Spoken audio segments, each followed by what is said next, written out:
Good evening and welcome to this July 9th, 2020 meeting of the St. Tammany Parish Public School Board. Mrs. Coakley, would you please call the roll? Mr. Nation. Here. Mr. Green. Here. Mrs. Heinz. Here. Mr. Derman. Here. Mr. Loop. Here. Mr. Harrell. Here. Mrs. Richardson. Here. Mr. Winkler. Here. Mrs. Drucker. Mr. Bencourt. Here. Mrs. Lamy. Here. Mr. Hersey. Mr. Bro. Here. Mr. Kuzan. Here. Mrs. Page. Thank you. Would everyone please rise for the invocation and pledge of allegiance given by and led by Mrs. Page. Pray you be with us this evening. Lord, we celebrate and we thank you for the announcement of our new administrative appointments. I pray a special blessing over each and every one of them. I pray you be with our board this evening with the decisions we have to make. In Christ's name, amen. Amen. I pledge allegiance to the flag of the United States of America and to the republic for which it stands, one nation, under God, indivisible, with liberty and justice for all. Thank you, Mrs. Page. Are there any visitors in the audience tonight that board members would like to recognize?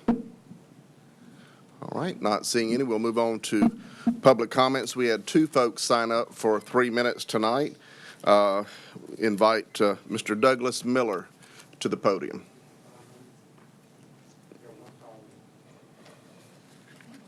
We've got two. I don't, Christy. Oh, sorry, Mr. If you'll just take a seat right there. My bad. I was going by this sheet, not by the other. So, sorry. Miss Stephanie Roseboom, Special Education Program. Miss Roseboom, my apologies, and please come down for your 5 minutes of public comments. And when you come to, this is for all the speakers. I will be calling you by name, but if you could repeat your name and your place of residence for the record, that would be most appreciated. Miss Roseboom. Of emails for the board. Okay, thank you. Thank you.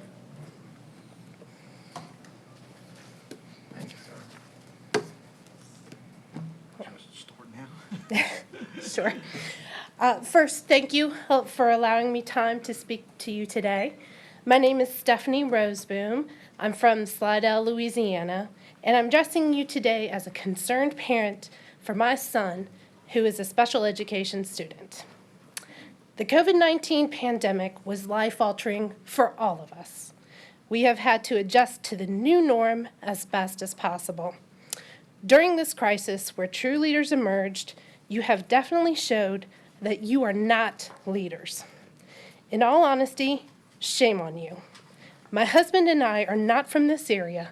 We moved here specifically for the reputation of your schools, and this reputation has been tarnished.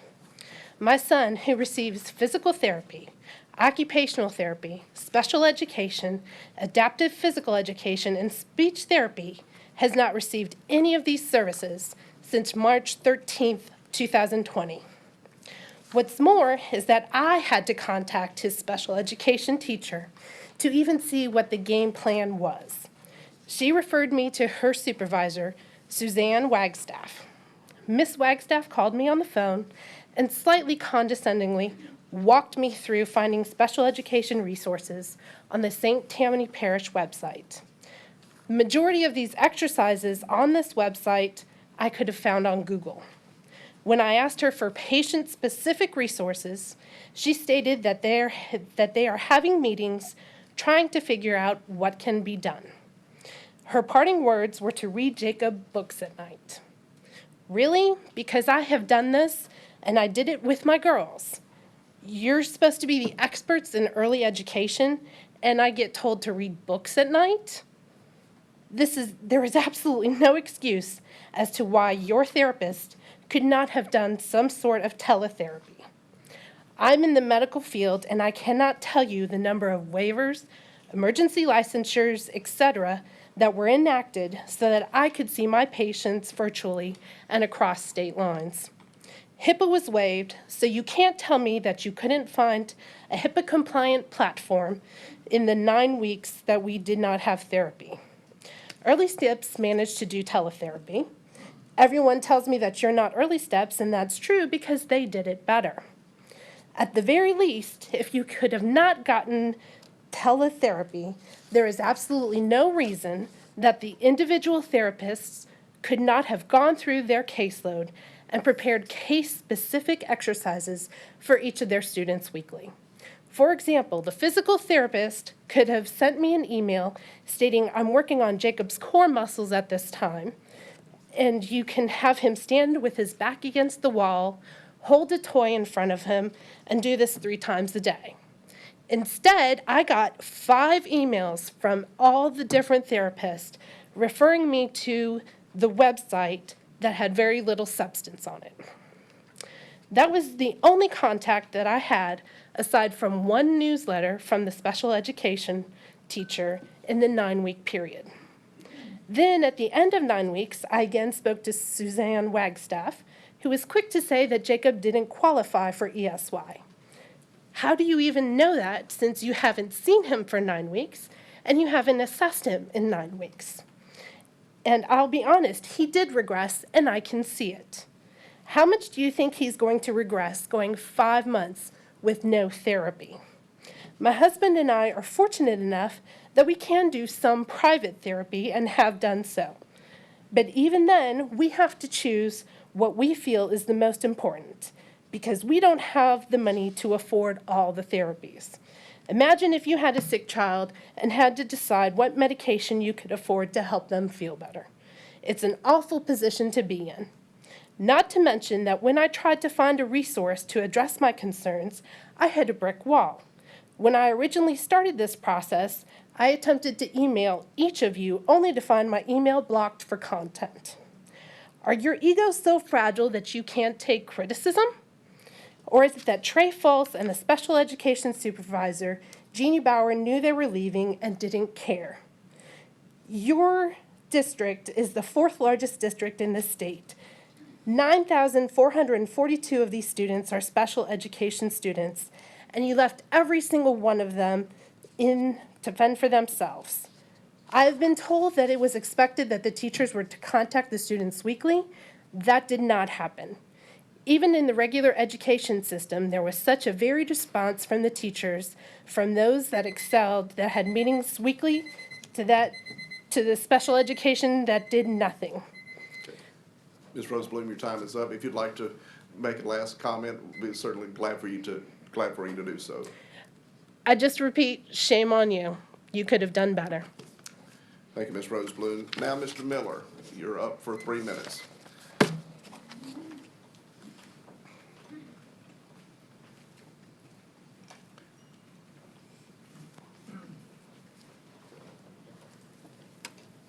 Good evening, members of the board, and thank you for the brief moment that you allow me to voice my concern that I believe are shared by so many. My name is Doug Miller, and I'm the parent of 2 students at Fontainebleau High School. Our children need the opportunity to play high school athletics this fall and can only do this if we transition to Phase 3. But this is bigger than sports. The infuriating recommendation by State Senator Cleo Fields to the governor this week is certainly concerning and threatens all extracurricular activities, support groups, clubs, and student governments. It essentially strips away every school-related opportunity for our children to find their voice, engage with people from diverse backgrounds, and work for something bigger than themselves. I would ask that our legislatures, BESI board members, school system superintendents, school board members, and the LHSA endeavor to allow parents and families to decide what is best for their own children. They have the right to say no. They don't want to participate, and I respect that. But it's not a government decision to be made high above the pulpit. Obviously, there's a lot of information out there, and much of it is quite contradictory. Our children deserve to have a voice and a choice. I readily accept that school activities and the way we show up is probably going to look a lot differently, not only this year, but moving forward. I'm confident that we can come together to find creative, safe solutions that do not result in the inevitable dire consequences of generations plagued by depression, isolation, lack of purpose, and idle time. Our kids have already been devastated by significant educational and athletic interruptions and setbacks. Their mental and physical health and development has been adversely impacted, obviously. As a parent of 2 student athletes, as well as a person that has been forced to work from home for the past 4 months, I know that COVID-19 is real and it possesses a very serious threat, particularly to those that are susceptible. The reality is that our kids will gather regardless of what the next rulings and phases are. I would prefer to give our children the options to gather for school-affiliated, supervised, organized, goal-oriented activities. Please help them by getting them back in their classrooms, on their respective courts, and on their courses. I share with you a comment from a friend of mine who is the Children's Hospital head pediatrician for the River Parishes. In over 4 months, he's dealt with 2 fatal pediatric cases. The first comorbid condition was a bone marrow transplant patient. The second was afflicted with sickle cell anemia. He said to me, in all honesty, this is not a kid's disease at all. Our kids need to be in school and inactive. Thank you for your time. Thank you, Mr. Miller. Invite Mr. Trey Lyles to the podium at this time. And again, if you could state your name for the record as well as your place of residence. Good evening. My name is Trey Lyles. I live in Lacombe, Louisiana. I want to thank you guys for taking the time to listen to what I have to say. My son is a 3rd grader, who will be a 3rd grader at Magnolia Trace this year. I am a teacher at Fountain Blue High School. I've come tonight to discuss a privacy matter that affects every student in the district. I've been attempting to rectify the situation since the beginning of last year. I've communicated with site-based and central office administration regarding this issue. I appreciate the time they gave me and the assurances they offered. However, we do not feel that the issue is resolved. In light of the upcoming school year and educational options, which may include distance learning, I feel the matter is pertinent to our current thinking and planning. Last year, my son came home with a release of student information consent form that my wife and I were not comfortable with. We asked the school to clarify what it meant, and we were sent a release clarification form, which was indeed far more enlightening. In the directory information release section, the document allowed for the dissemination of our son's information to all manner of third parties, including dance studios, clothing retailers, and marketing companies. Unfortunately, also included in this section was his ability to be in the yearbook and in any award or graduation program. Having expressed grave concern for these broad and sweeping permissions, I was invited to meet with Ms. Lemaine and Mr. Bouillon, and they were able to show me all the instances where the policy had been utilized. I will readily admit that I saw nothing that caused me concern, but what did and still causes me concern was the repeated statement that while the district may have sweeping authority to broadly disseminate my son's information, they would never do that. I was told to just trust them. I don't distrust them, but this isn't about trusting a person. This is about trusting a system that experiences constant change at all levels of operation. My wife and I didn't and still do not find it prudent to write the district a blank check drawn on my son's privacy. We didn't sign the documents. This caused my son to be absent from last year's yearbook. He was devastated. It caused him to be unable to use the computers on campus. He was singled out among his peers, and he missed out on that education and exposure to computer literacy. To be clear, we are not upset at Magnolia Trace. They did a great job following the hoops that we made them jump through. We are just upset that we were forced to choose between our son's best social and academic experiences and his privacy. This coming year was obviously full of uncertainty. We don't know what the year will hold. One of our concerns, though, is that our son will need to utilize some form of distance learning. Given that our reluctance to sign the documents last year kept him off the computers, we need an adequate solution for this year. I'm asking you to please review the release of student information consent form in conjunction with the release clarification form. In this day and age, families should not have to just sign and hope that their students' privacy and data is secure. Thank you, Mr. Riles. Thank you. Appreciate what you do for our system. All right, at this time, we will move on now to announcement of administrative appointments. Superintendent Jabbia.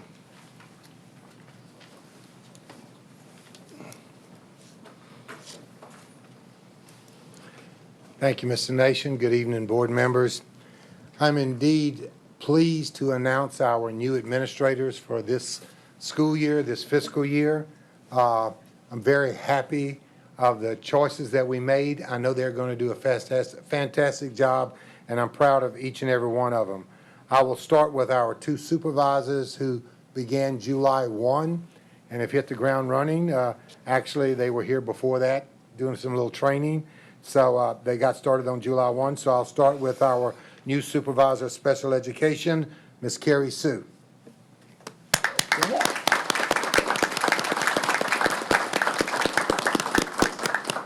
Carrie is a former principal at Mayfield, has done a great job there, and we know that she's going to do a good job with our special education department.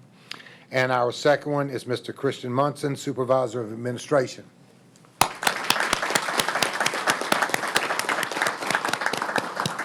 Christian has served in a number of administrative positions within the parish, and I know he's going to do a great job for us also. So now we get to our new principals, and our first that I would like to introduce is a new principal at Lakeshore High School, Miss April Gerald.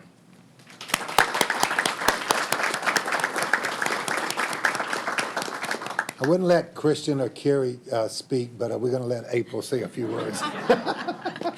Thank you. Good evening, Mr. Javia, board members, fellow appointees, and families. Thank you for allowing me to say a few words. I am beyond honored and excited to be trusted to take on the role as principal of Lakeshore High School. This is a special school with amazing students and exceptional staff. I've been overwhelmed with the well wishes and extension of helping hands. I don't take the job of principal lightly. I make the commitment to the staff, students, parents, and stakeholders of Lakeshore High School that each day I will strive to ensure that everyone is safe and that the students are not only educated, but are being prepared to be tomorrow's leaders. I've learned from some great leaders over the years in St. Tammany Parish. Mr. Vetrano raised me professionally and helped me realize my capabilities. Mr. Munson is such a great role model. He leads with such grace and created this amazing school culture at Lakeshore. He's given me some really wise advice as I start this new journey that I'll carry with me each day. I thank my husband, Joe, for being one of the greatest encouragers, and thank my mom and stepdad for committing to pray every day for me, the students and staff of Lakeshore High School. I also thank Joe and our kids and our grandkids for sharing me with St. Tammany Parish Public Schools all these years. Please pray for me, our schools, and school leaders. I look forward to the challenge of preparing for this school year and know that we will come out of this stronger. And as always, win the day.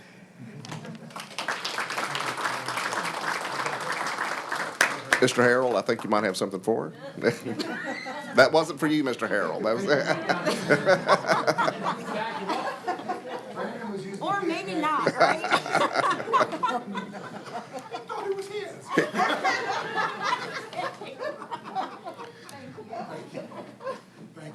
Like father, like son. There you go. All right. Next, Mr. Javia. Thank you. This next lady came to us 2 or 3 years ago and was chosen to be one of our parish-wide assistant principals. And then from that point, she moved into an assistant principal role and then to acting principal. And now I give you the new principal of Lyon Elementary, Rebecca Burkett.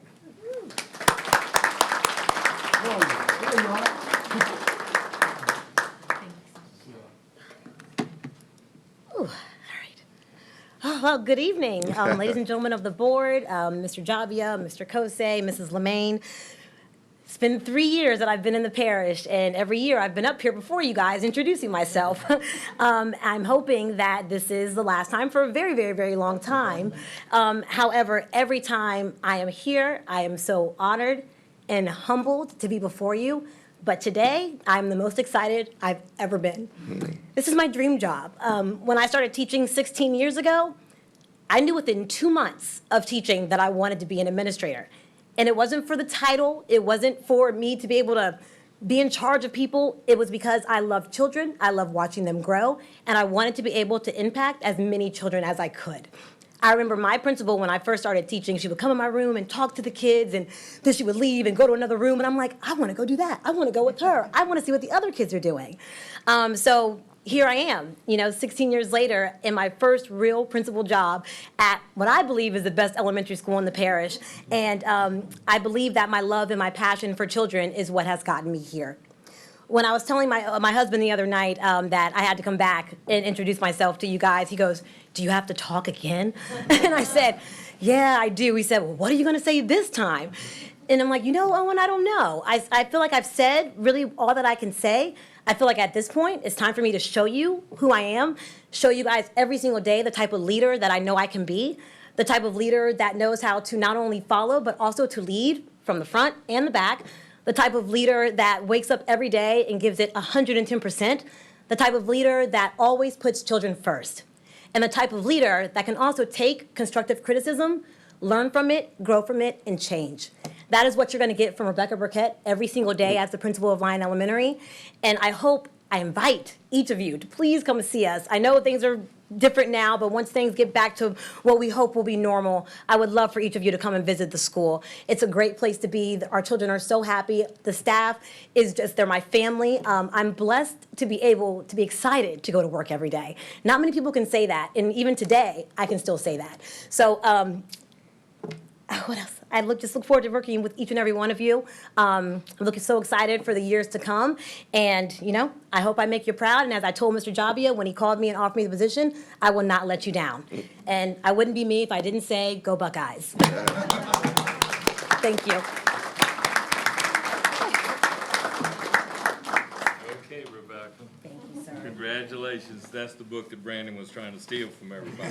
Now, I got to move right here because I want this to be on the record. Okay. Oh, goodness. Okay. You're going to ask me more questions? No. I'm just going to say, you may not know, but I've been married almost 40 years. And so I want you to know that these flowers are from your faculty and staff because I still want to stay married. Well, thank you. They are so excited and supportive of your appointment, and they just look forward to the future. Thank you, Mr. Congratulations. Chairman. I appreciate it, sir. Thank you so much. Air hug.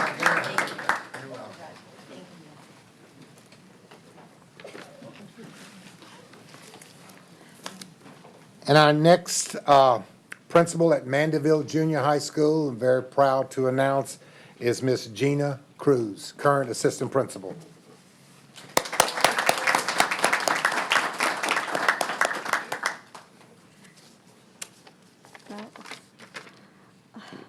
Gosh, I could breathe, thank you. All right, good evening, all. I would like to thank everyone, Mr. President Michael Nation, Mr. Superintendent Pete Jabia, Mr. Kosei, Ms. Lemaine. I would also like to thank many mentors and peers along the way, my former principal, Marianne Kuchera, my TRT, who's with me tonight, Katie Turner. I would like to thank all of my friends and my family. This is an honor and a privilege. I'm very humbled to be here before you tonight, and I will do the best job that I can do. I look forward to it. It's going to be very exciting, and I hope that we have a great start to the year. Thank you, guys. Short and sweet. Good night.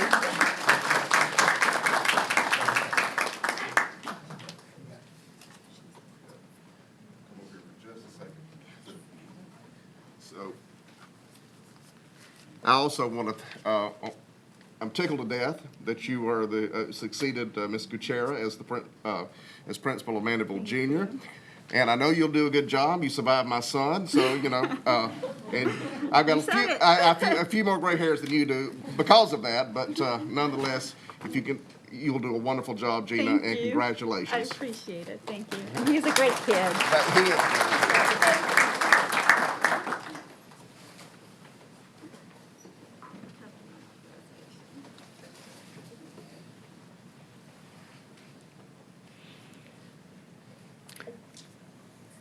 Ready for me to go ahead and continue? Thank you.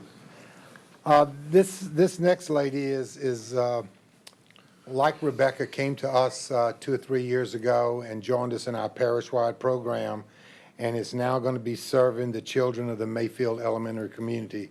So I'd like to introduce you to Miss Ayana Carl Rogers, our next principal at Mayfield Elementary.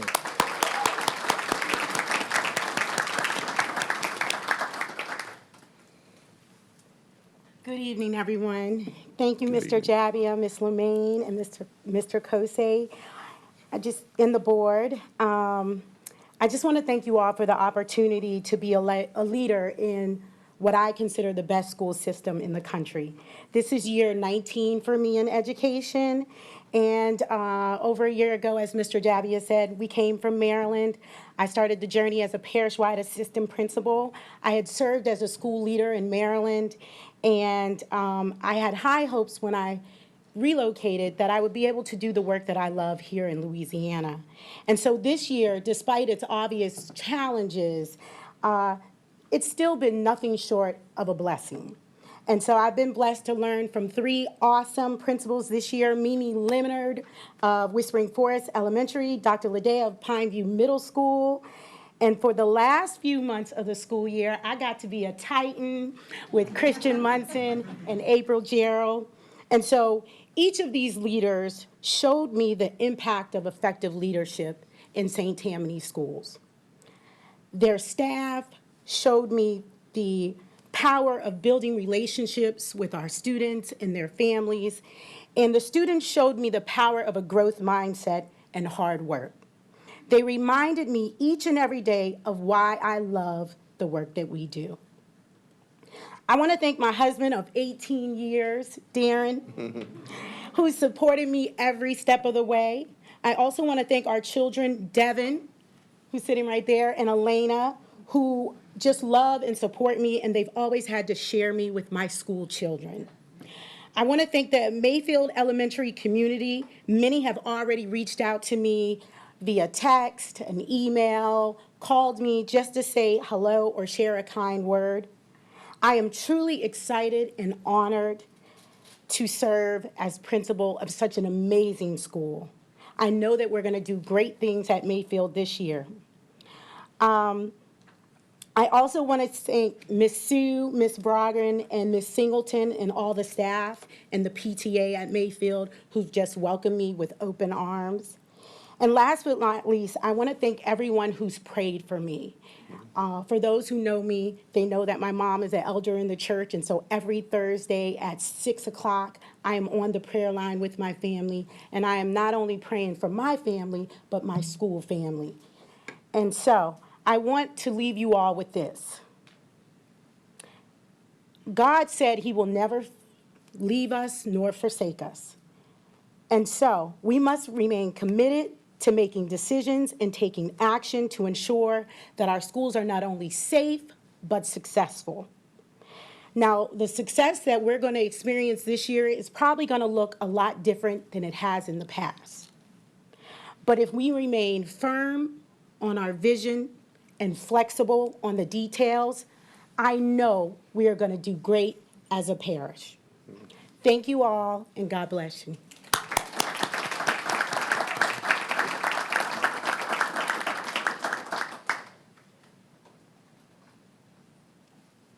I would just like to say, I first met Miss Carl Rogers last year when she interviewed for Parish Wide, and she just blew me away. I was just so impressed by her. And when I found Carrie Sue was leaving, I was so sad until I got to see you at the interview, and I was so excited. And you're a huge blessing to our parish. Welcome, and thank you so much for choosing us. Thank you. Air hug. Yes.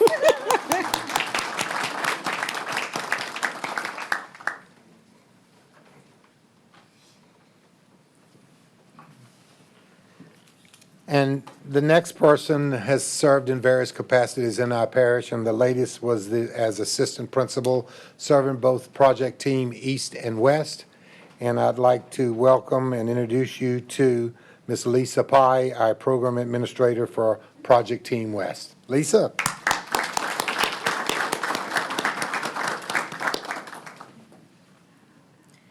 Thank you, Mr. Jabbia. I'm super excited to be here in this capacity after 21 years in St. Tammany Parish and with a family of educators. I have a sister-in-law, 2 siblings still teaching in St. Tammany Parish, one that retired from St. Tammany Parish. My mom was a teacher. I am overjoyed to be in this position. You know, I've taught 1st grade through 8th grade in the classroom. I've been dealing with through seniors for the last 4 years. And so this opportunity for the remainder of my hopefully 9 years left in the parish before I retire, to be in this capacity with these students that really need a second chance. I'm very excited to be here and to work with all of you, and especially tonight with all these great administrators being announced with Christian Munson and Carrie Sue, which are 2 of the supervisors that I'll be working with a lot in the coming years. You know, I'm excited, so thank you all. I want to thank my family, who always support me. Not just the 3 that are here, but my extended family. And from the large family that I have, we really love St. Tammany Parish. We've been here all our lives, and we'll be here forever. And so thank you, and thank you all for all your work that you do.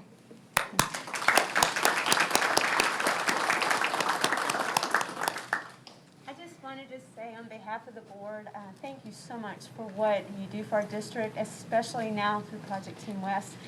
It's a beautiful thing to be about second chances, especially with our young. So may God bless the work of your hands. Thank you so much.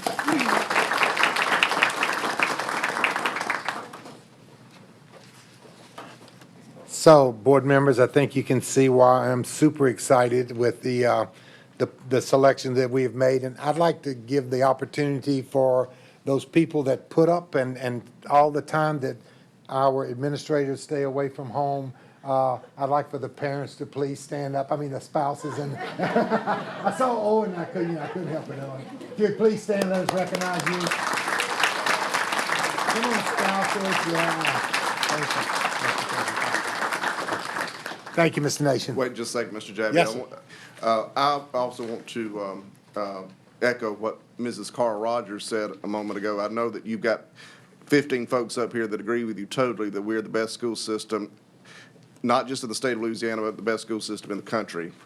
And we're top of the pack.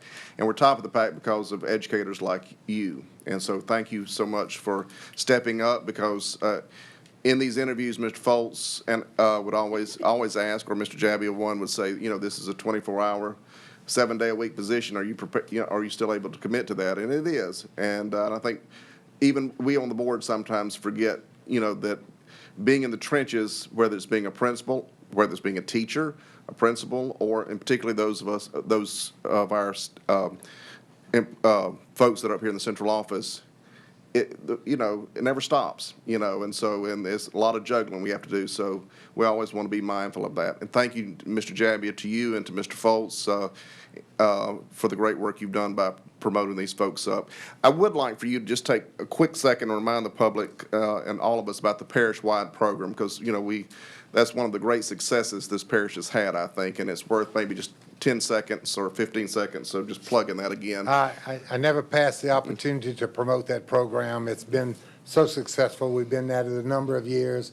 The parish-wide program is a program where someone is appointed to take an administrative position, and they serve more like a training mode. And we try each grading period to put them in a different situation, a different school, maybe out of their comfort zone at a different grade level than they're accustomed to.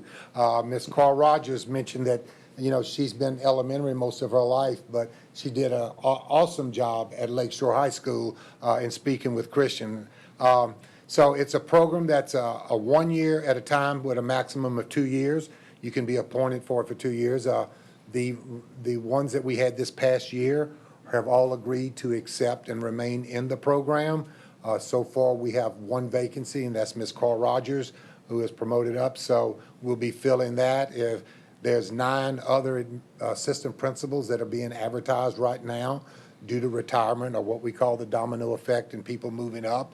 So that deadline is next week, so we'll be conducting those interviews. But our parish-wide program has been so successful. I think you can hear from the people that's been here. It's just a great training ground and a great opportunity for them to learn the St. Tammany way and to learn under different administrators and kind of pick and choose the good things that they would like to take from one administrator and another administrator and put it all together in their package and in their toolbox. So it's a great program. Thank you for the opportunity to let everyone know about that. Thank you, Mr. Jabbia. All right, moving on to our next item is special resolution honoring Mr. Richard E. Tanner, which is being sponsored tonight by Mr. Kuzan. Mr. Kuzan, would you like to introduce the resolution? Thank you, Mr. President. First of all, before I start, I'd like to thank the board and the superintendent for allowing me to present this resolution. Mr. Tanner was my supervisor for 20 of the 26 years that I was a supervisor with this parish. So I might get a little emotional as I read this. So we're gonna start. Whereas Almighty God called to his eternal rest Mr. Richard Tanner. And whereas Mr. Tanner dedicated his life to the St. Tammany Parish Public School System for 37 years. And whereas he began his career in education in 1965 as a vocational agriculture teacher at Covington High School, and later worked in the central office where his roles included supervisor of child welfare and attendance, director of transportation, and he retired as assistant superintendent of administration in 2002. Whereas Mr. Tanner also served as interim superintendent of our school system in 1986. Whereas his love of education and was dedicated to serving the students and employees of St. Tammany Parish, and whereas Mr. Tanner loved the St. Tammany Parish community and believed in the value of public service, and now, therefore, be it resolved that the members of the St. Tammany Parish School Board wish to express their deep appreciation for the many years of excellent service and leadership given by Mr. Richard Tanner. Be it further resolved that by means of this resolution, and the St. Tammany Parish School Board does express its heartfelt sympathy and condolences to the family of Mr. Richard Tanner. Be it further resolved that this resolution be spread upon the official minutes of this board as a tribute to the memory of Mr. Richard Tanner. And I so move. Unanimous second? Thank you. All right. Thank you. Let's begin after the vote. All right, all right, is there any comments from board members regarding the resolution? Any comments from the public? All right. The floor is now open to vote.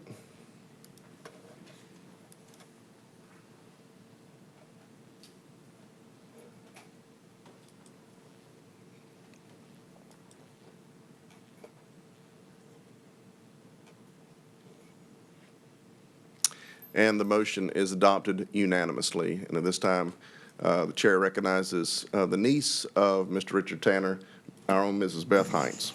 Mrs. Hines. Thank you all. You know, it's a little bit later than usual coming to the meeting tonight because the parish council was meeting at 6.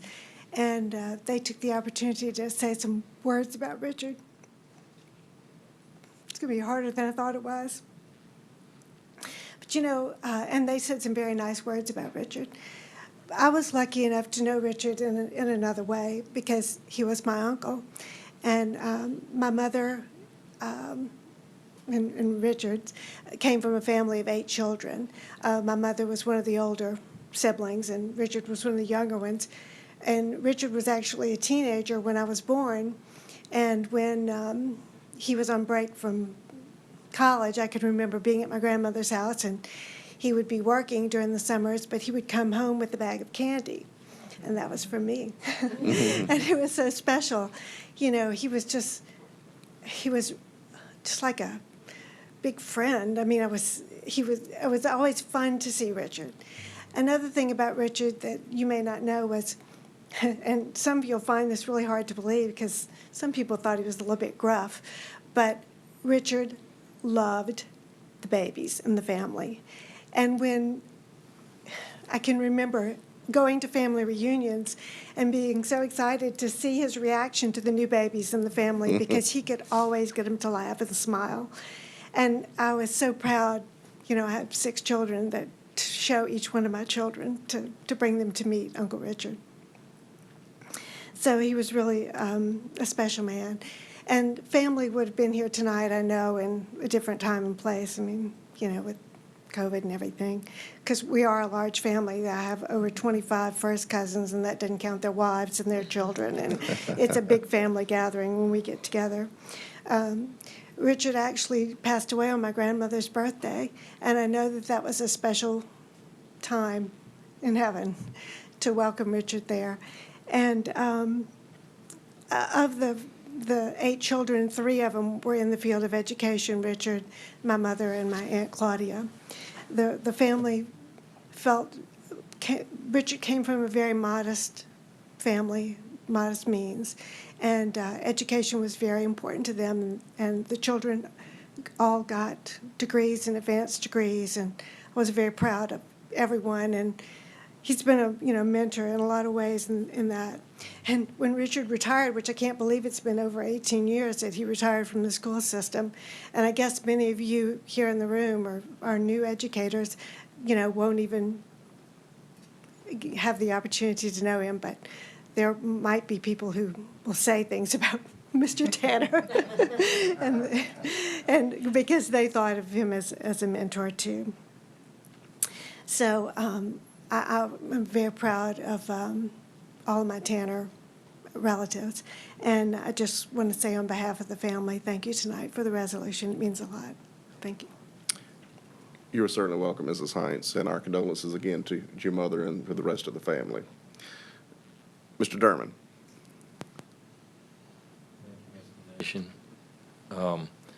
Beth, absolutely. Your thoughts and your memories of Mr. Richard is a little bit different than mine. Mr. Richard was really kind of one of a kind when it came to leadership and his style of leadership, and the way he partnered with late Superintendent Lenny Montleon. Those two were an unbelievable team, and both of them made tremendous contributions to the school system to make it what we see it today. And, it was, for lack of better terms, it was like good cop and bad cop, kind of thing. Richie could tell you exactly what you needed to do in no uncertain terms. And yet, 5 minutes later, he was your best friend walking around in the building or outside or going somewhere else. I mean, he just wanted to make sure you understood what you needed to do, and you did it. And it was always about what's best for the kids. That was his motto, if it's what's best for the children. And he made sure that every decision that crossed his desk had that impact. And he was a great friend, really was. And we will miss him. Thank you. Thank you, Mr. Derman. All right. Moving on now to our agenda items. First is approval of the minutes for the regular meeting held June 18th, 2020. Is there a motion to approve? Have a suggestion from the clerk that which the chair will, I guess, point of personal privilege. Will let's take a 2-minute recess and let folks that might want to leave, those administrators. I mean, I can't imagine why you wouldn't want to stay, but if you really want to leave, we understand. And we'll so 2-minute recess. All right. All right, now we'll move on to our agenda items. Approval of the minutes for the regular meeting held June 18th, 2020. Is there a motion to approve? Mr. Green, is there a second? Mrs. Drucker, any comments or questions from board members? Any comments or questions from the public? Please vote.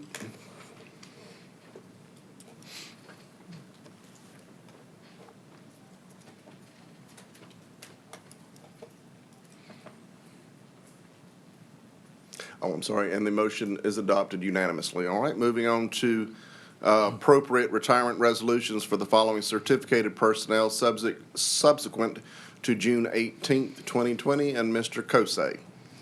Thank you, President Nation. I bring you the following recommendations for certificated personnel retirement. Dinah C. Thanars, Abney Early Childhood Center, 31.33 years, 19 years in St. Tammany Parish. William L. Foles III, Central Office, 36 years, 35 years in St. Tammany Parish. Mary C. Bove, Covington High, 38 years, all in St. Tammany Parish. Stephanie J. Stillwell, Fifth Ward Junior High, 33 years, 31 years in St. Tammany Parish. Paula Orso, Pontchartrain Elementary, 19 years, 15 years in St. Tammany Parish. All right, is there a motion to approve, Mrs. Hines? Is there a second? Unanimous second. I think that's a good one. All right. Without objection, we have a unanimous second, so the floor is open for voting.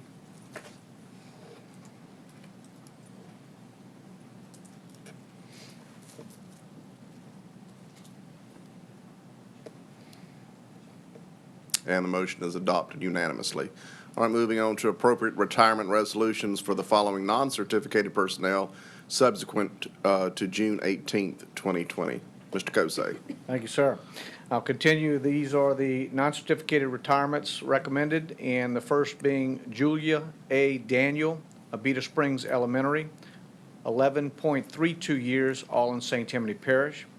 Jan J. Bowman, Alton Elementary, 22.09 years, all in St. Tammany Parish. Elisa F. Warren, Cypress Cove Elementary, 14.40 years, all in St. Tammany Parish. And Stephanie C. Fleming, Chafuncta Middle, 19.99 years, all in St. Tammany Parish. All right, is there a motion? Mr. Kuzan, is there a second? Mrs. Lamy? Any comments or questions from board members?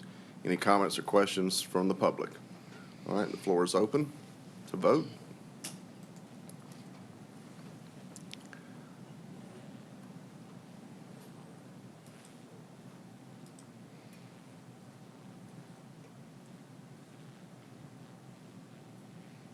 And the motion is adopted unanimously. Thank you, Mr. Kosei. Thank you, Mr. Nation. Board, this concludes the retirement resolution business for July. All right, very good. Moving on now to curriculum and instruction updates.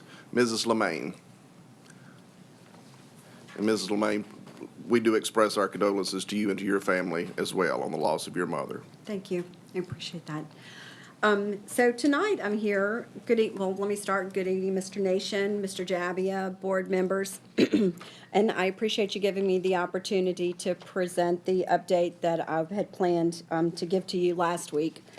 So, as always, I would like to start with our living statements. As we look to reopening for the 2020-2021 school year, no doubt our work will look different this fall. But our living statements must remain at the heart of our work. So, and with that in mind, we want to make sure that we are absolutely doing what's best for kids and that we are considering every child every day and what that's going to look like for them and making sure that we are providing that learning that will last them a lifetime. So the first update that I would like to share, I'm actually bringing some deliverables to you tonight. When schools were closed on March 13th and then to the end of the school year, we quickly realized that we were going to have to do things differently and adapt. And so that's, we began that journey, and that's what we tried to do. We have opened up our pre-K to 12 online registration. That actually opened on June 30th. So now, parents who are wanting to register their children with our school system can do so online, actually uploading documents that are required for registration. And this really has been a great initiative for us that we were able to accomplish this. In little over a week, it opened on June 30th, a little over a week, we've had over or almost 800 registrations so far, which to me is tremendous. We missed our April 1st early registration for kindergarten because we were closed at that time, so we've been able to recover some of that. And our regular registration for the summer is actually set later in July, the 28th and 29th, but we're getting a head start on that since parents are able to do this on their own. Our Child Welfare and Attendance Office is actually going in and reviewing documents and kind of getting a lot of that work done ahead of time. So when the clerical return on July 20th, most of that work will be done.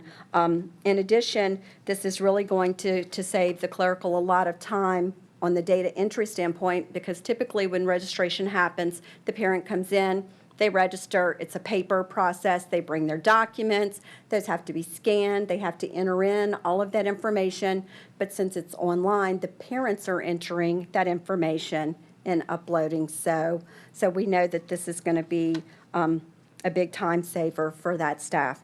And also, just to reassure you, there is, Mr. Bouillon was able to incorporate an attendance boundary feature to that software platform, so when parents enter in that address, they're restricted to that attendance boundary.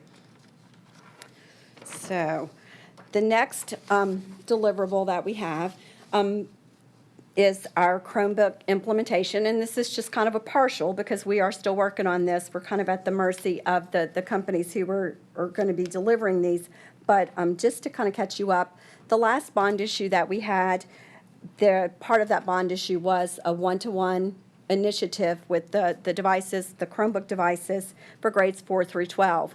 Well, when schools were closed on March 13th, we knew that devices were a critical piece to us being able to continue that work. Our Chromebook implementation was grades 4 and 5, and we knew that we were going to have to fast track that implementation for the upper grades, meaning grades 6 through 12. The other piece that we also discussed that we felt was important was to expand that implementation to also include grades K to 3. So at the end of March, we placed our orders for the Chromebooks, but with the times that we're in, we did get our orders in early before most other school systems.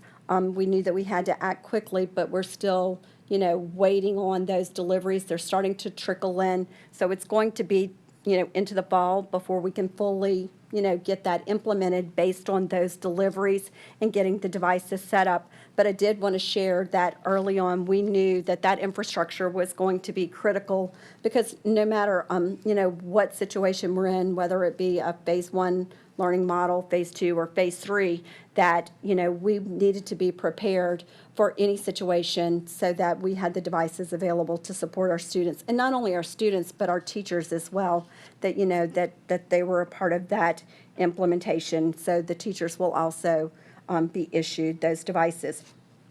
In anticipation of those Chromebooks coming into the fall and us getting them into the hands of the students and teachers, that we also know that we want to have them prepared and ready to go.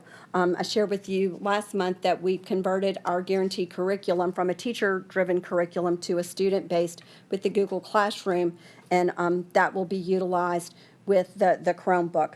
But the devices that can operate the Google Classroom is not just restricted to the Chromebooks. So in the meantime, we will be able to use other devices that we have on hand to make this work. The training has been provided for all of our teachers in grades pre-K through 12. That training is available, and they are completing it as we speak.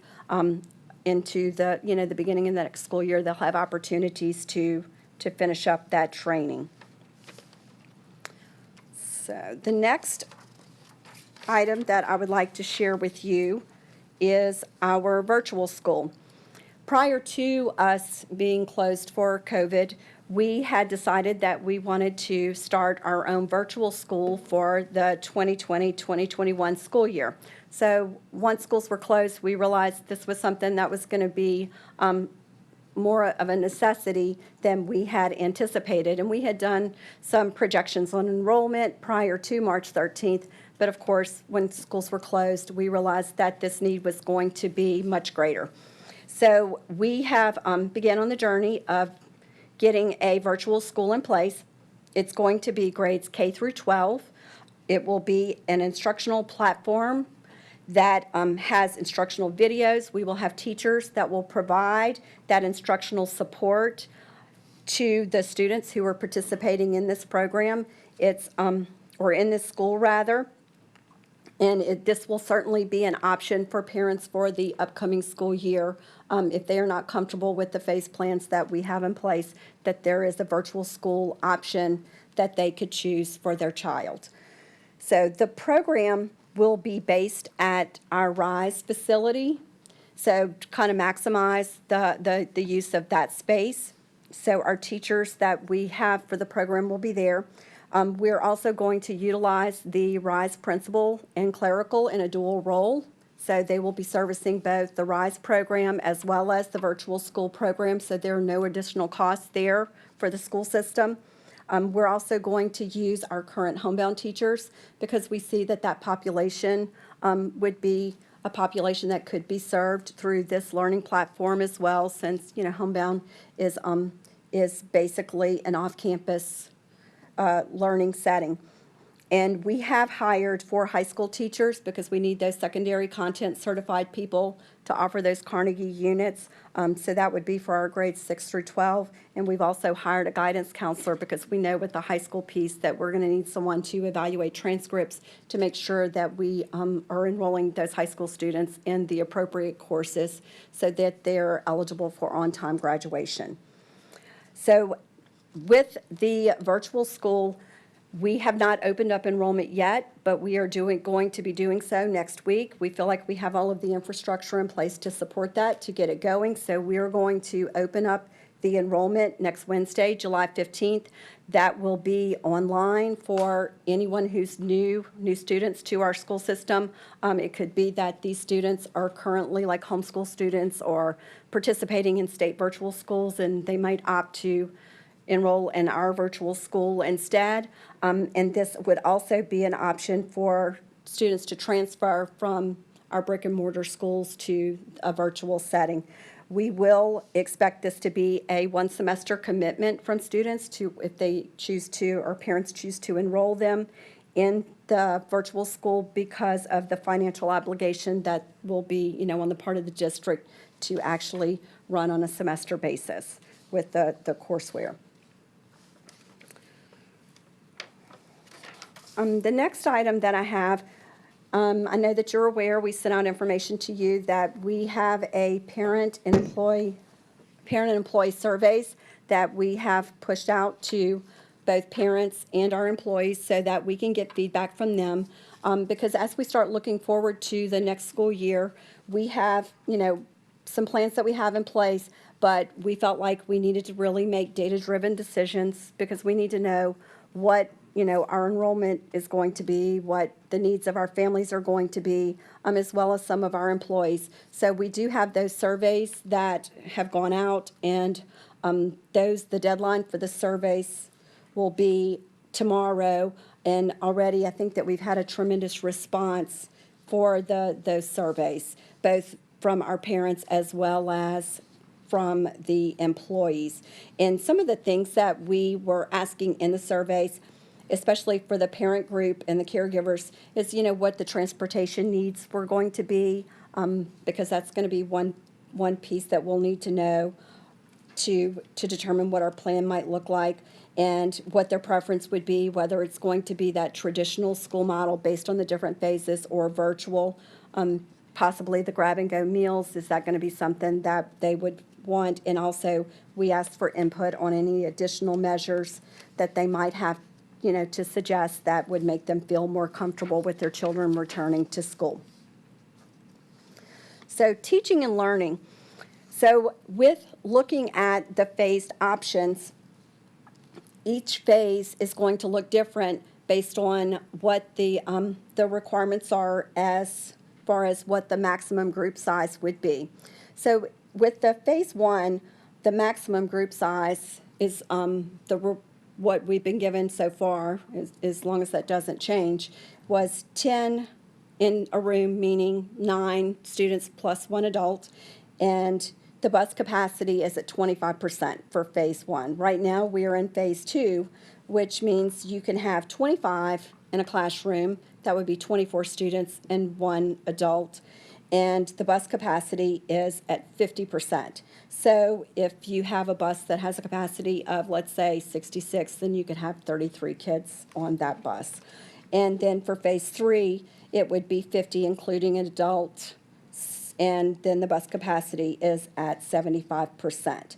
So if you're looking at the phases, phase 1 could possibly be a distance learning model, and that would be instruction that would be with the student at home, learning either in a synchronous or asynchronous learning environment. And basically what that means, it could be that the teacher and the student are interacting in real time, or it could be that the teacher has, posted videos for the student to watch, and then the student performs work. Or it might be that with the 10 capacity, we might be able to have a hybrid model where they were half and half in school or at home. The phase 2 hybrid model would be that it's basically the half and half face-to-face or at school.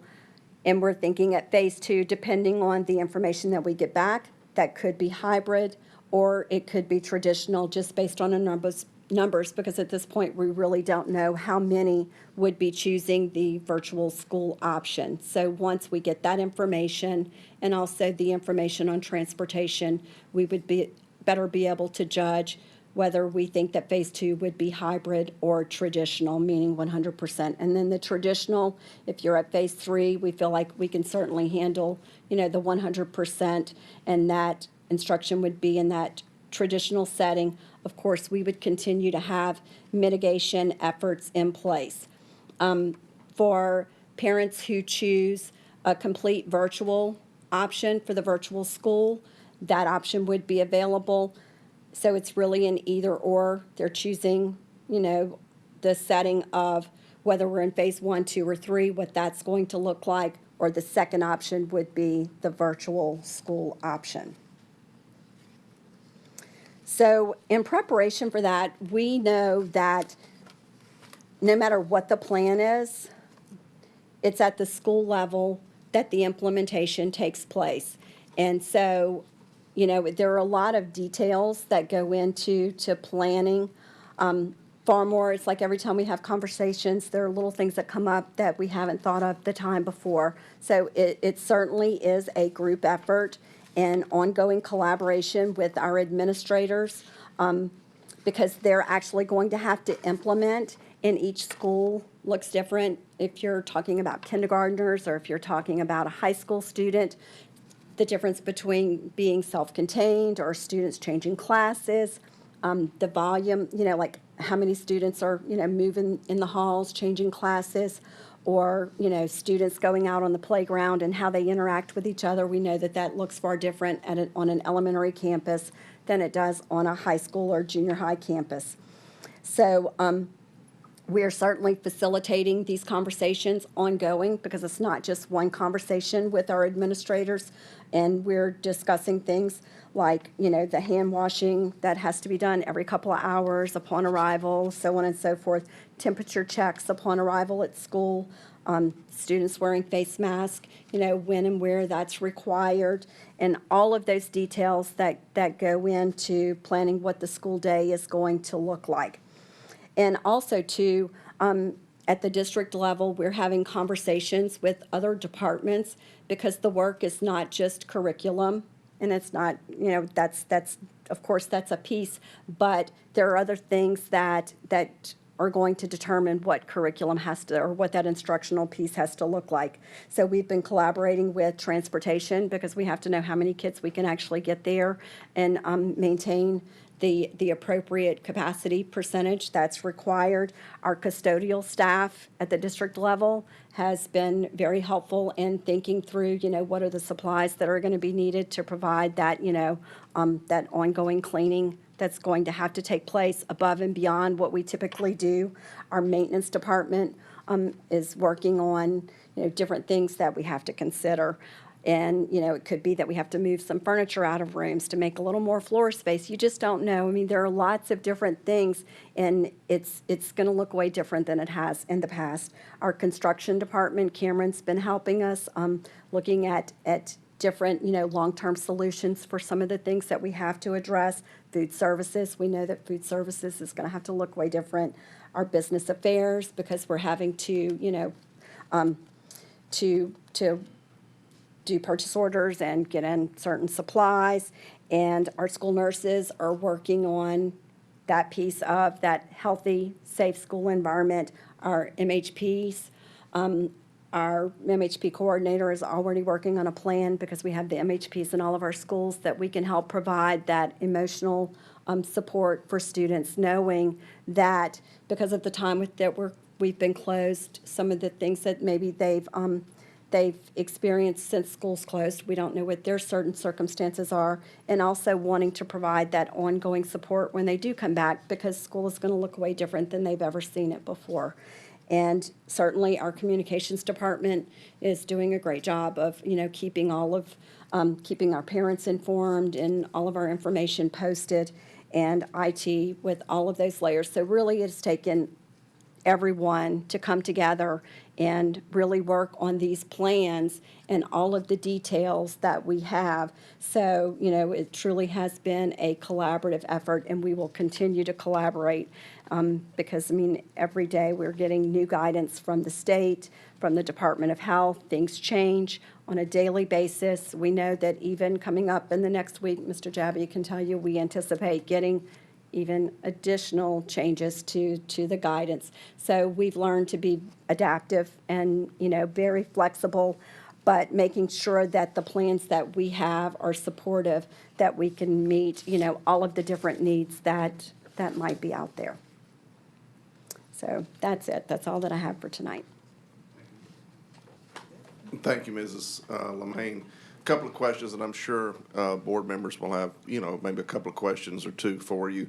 And then, of course, this is just the first, this is the opening gambit of what's to come later. So Right. some board members remember that this is not the only time. I'm sure that we'll have a chance to talk about the opening of school. First of all, I want to thank you from the bottom of my heart and to your C&I team because this has been a fluid situation. And, just to remind all of us, including the public, this happened on Friday, March 13th.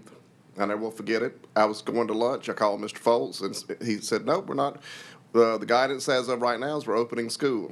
Schools will continue to be open." And then about 2 hours later, he called me back and says, "Guess what? Just found out by a tweet from Governor Edwards that schools were being closed." So it was a total shock, no pun intended, to the system. Literally and figuratively. You all had to, and we all, but you all especially, the boots on the ground, had to turn on a dime, and suddenly we were in school, and suddenly we were not in school. Right. So kudos to you and kudos to our teachers and all of our folks, as I say, in the trenches that have risen to the occasion on this. And again, things are fluid, and so while we understand the frustration of parents, and as a parent, I can share that. I know even as members of our staff and our teachers probably also share that same frustration, but we also have to be patient, knowing that we got the best team in place, as we said, not only in the state but in the country, and that we're going to do what's best for the educators as well as the students of this parish when the time comes. So we just have to be patient, knowing that things are going to change, that may change. And so we could put something out today, and then tomorrow it may be different, Right. And that's because we have an answer, to higher authorities. All right. A couple questions I've got, and then I'm going to ask Ms. Coakley will queue up, because I'm sure we cannot queue up. They don't have buttons. Okay, well, we'll have to do it the old-fashioned way then. All right. So a couple of questions I have, and one comment. The virtual school, I'm totally excited about. And she said this was something that's been on the drawing board for a while. Our concept has been on the drawing board for a while.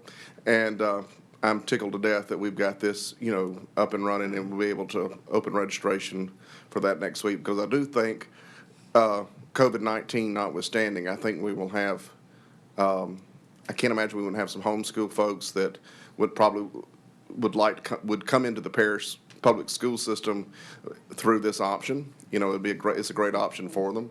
And I'm sure there'll be more details to follow in terms of do we have virtual sports? And I'm being teasing a little bit, but there's probably some other things we'll have to work out, but I'm tickled to death about that.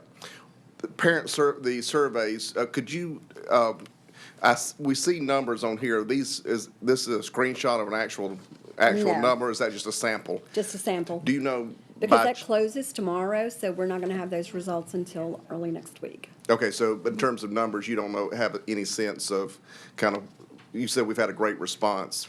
I have not seen any of that. Okay. We were going to wait until it closes, and then we'll have all of that.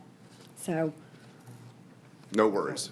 Meredith, you want to give some numbers of just the total number that have And just responded? ballpark it. It doesn't have to be precise. Absolutely. Thank you.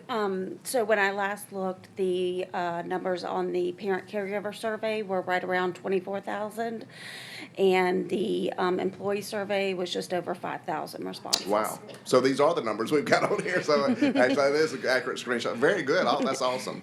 We've had a great response. Yeah. Yeah, that is awesome.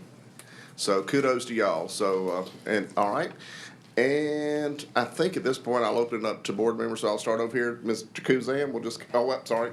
Well, go ahead, Mr. Kuzan, then I'm gonna kind of go around because I know. All right, Mr. Kuzan. Thank you, Mr. President. Ms. Lemaine, the question I have, if we have a combination of instruction with the face-to-face and the distance modeling, that means we'll have two different groups of students? And they'll be doing different things at different times. One will be in regular instruction, and the other one will be in hybrid? How does that go? So if it was the hybrid model, so if we had, let's say, students were divided into groups and some came on one day and or let's say, 2 or 3 days a week, and then the others came 2 or 3 days. Basically what that would look like is the days that the students were there, that the teachers would double up like on mini lessons. So they're getting like all 4 to 5 days of instruction in the days that they're there, and then the days that they're at home working remotely with a device, that they would engage in, those independent activities. And also too, like with our new adoption and our math curriculum, there are instructional videos that go right along with. So it's almost like a teach-reteach model where they're getting it both ways. So if they were the days at the beginning of the week they were home first, they would get it online, and then the teacher would be there when they go back just 2 days at the later part of the week to get a reteach. Does that? Now, would that sort of help solve our transportation problem in that situation? It would. I know that's what they're using in Detroit. And Right. I was reading up on that model. That's why I asked that question. Thank you, Mr. President. Thank you, Mr. Kuzan. We'll go back over and grab Mr. Betancourt, and then come back around to Mr. Brode. Thank you for the update, Ms. Lemaine. On the virtual school, if a student is enrolled in the virtual school, would they be eligible at the school that they're districted in for extracurricular activities? They would actually drop, if they were enrolled in a regular school, they would actually drop from that school and enroll in the virtual school, so it would be at separate schools. So they would no longer be attached to that home-based So school. they wouldn't be eligible for cheerleading, dance, or football, or anything? Right. Because it's a separate school. Virtual, It's a separate school. virtual Right, it's not a football separate team program. or something like Right. that? All right, I think that's going to impact some decisions for Right. parents, Right. for these children that, enjoy the extracurricular participation. Thank you. Sure. Thank you, Mr. Betancourt. All right, Mr. Brode. First, I want to thank you. This is a wonderful update. I know parents are thirsting for information. Right. And it's so much, I feel like I just got hit with a fire hose. Right. And I have a lot of questions. I'll try to limit it to just a few. I only get one? I know, everybody has questions. Online registration. Is there a method of proof of residence? Because, they could be in a vacant lot and it'll show up on a Right. map. And our Child Welfare and Attendance Office is actually going in and reviewing the proofs of residence that they're uploading, and they have a process in place. And actually, this is going to give us more time to vet because, we're starting earlier. Typically, what were the dates? That like later in July, 27, 28. So, they're already going through all of those documents, reaching out to parents if they need additional, documentation. So we really think that this is going to help us be, a lot more efficient and for our clerical to not Yeah, I have to just key all wanted of to that in. confirm, you answered the question, Yeah. let's move on. Absolutely. Another question. Great. Chromebooks, early fall. Can you be a little bit more specific? Fall starts on September 21st. Is there a priority? Who gets them first? Is it by grade? And that's conversation that we're still having because, we really, once we open up the registration for the virtual school, we'll know more of what, our numbers are gonna look like on our campuses. And so then we'll be able to kind of fine tune those plans of what we can accommodate because it really is all gonna come down to numbers. How many students do we have to transport? How many students in the classrooms? And we know that the virtual school is gonna have an impact on that. Our survey results is going to also give us, a little bit more information of what we're gonna need to do. And we're working with transportation to make sure that we can determine so that it's data-driven and we're serving students to the maximum extent possible is what we're looking at. So an example would be if a plan were to, say, K through 5 would go to school every day and 6 through 12 would be virtual or distance learning, then the Chromebooks would be going to the 6 through 12. Right. And vice versa the other way. So it's going to depend on what plan we come up with, is how the books. I recognize that everything's fluid right now. Yeah. Right. But I'm kind of trying to get the bottom line. Early fall would be October 1st? So Lewis has gotten a few in, but so we. We received 4,200 today. We should get another 5,800 the last week of July. And we're being told now the balance, the 25,000 will receive the third week of August. So we're still well short of Right. having those. Absolutely. Okay, and so you can't say anything because they're not here. Right, and then based on where we are with numbers and what the plan is, we would do a priority. So we're just trying to keep it kind of open-ended right now. All right. Teachers do a lot of their supplies and buy a lot of supplies for the classroom. I'm assuming that we will have cleaning supplies Yes, provided by the school absolutely. system. We're preparing like a little kit for them to open up. Okay. With things different than not roll books, not grade books anymore. Right. That's all electronic, but in the old days, we'd do the chalk and the grade book, and so Okay, it's gonna look great. a little different. The virtual school, a great idea. I'm really pulling for it. I'm excited about that.